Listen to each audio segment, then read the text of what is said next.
Tattoos. Yeah. Put your tattoo up if you've got a tattoo. No, don't. Okay, don't. You don't know what I'm going to say. You do not want to put your hand up now. Okay. In the old days, who were tattoos for? Prisoners and sailors, people. Prisoners and sailors. They were the ones who had them. My grandfather had tattoos, and he was not a prisoner. Okay. And he had a funky tattoo. We always loved it. Should I say that? We were unsaved.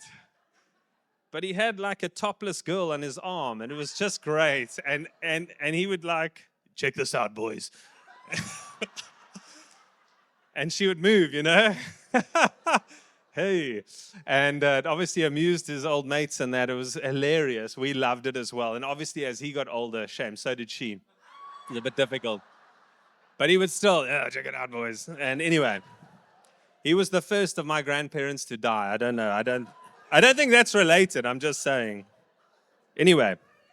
Okay, so tattoos. Let's move on. We've got things to get through here, people.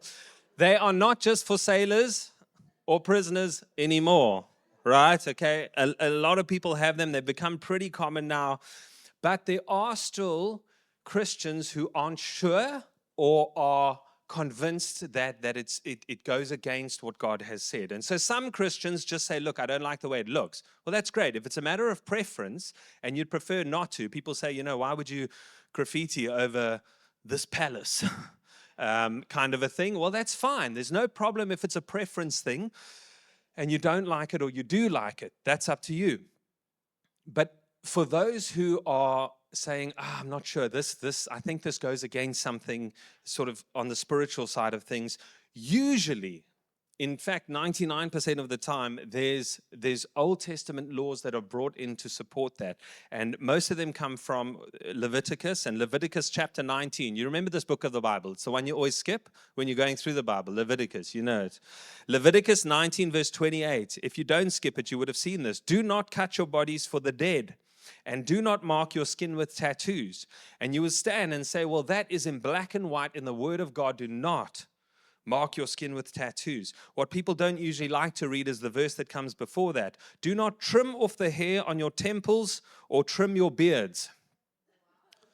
Uh-oh.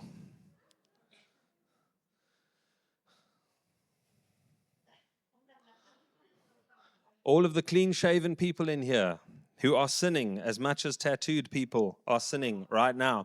Okay, why? Because we can't pick and choose which of the Jewish laws we want to keep. You can't do that. You can't say, well, I'm going to pick 19, but I'm not going to pick. No, it doesn't work like that. If you look at the laws given by God, and they were all important and all necessary and all helpful for when they were given and to whom they were given, which was God's people, the people of Israel. But the laws fit into three groups. God didn't divide them into three groups. We've done that. It just helps us to manage which ones are for what. But we have the moral law, which is the 10 Commandments.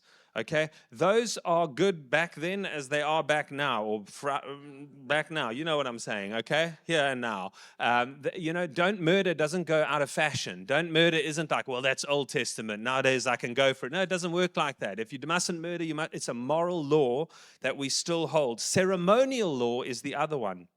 Those are the customs given to the nation of Israel to be in right standing with God. Those are all about sacrifices and ceremonies. And so if I need to be right with God, it needs to be this kind of animal, that sort of thing. You've read many of those things as well. Those are not for Christians. We are not under that at all. Judicial or civil law is the third one. Laws for God's people. It's kind of a what to do if. What do I do if I accidentally kill someone? What does the law say? And so there's these judicial laws. Or what do I need to do if my ox injures someone? How do I pay them back and that sort of thing? And so there's a whole system of law that governs the people of Israel. So Leviticus 19, which is where that tattoo verse comes from, falls within that middle one, ceremonial law. Okay? Which means that it's certainly not binding on us in any way as believers. So the short answer, can you get a tattoo as a Christian? And all the worship team sighed a sigh of relief. Ah, yes, you can. Okay. Yes, you can, but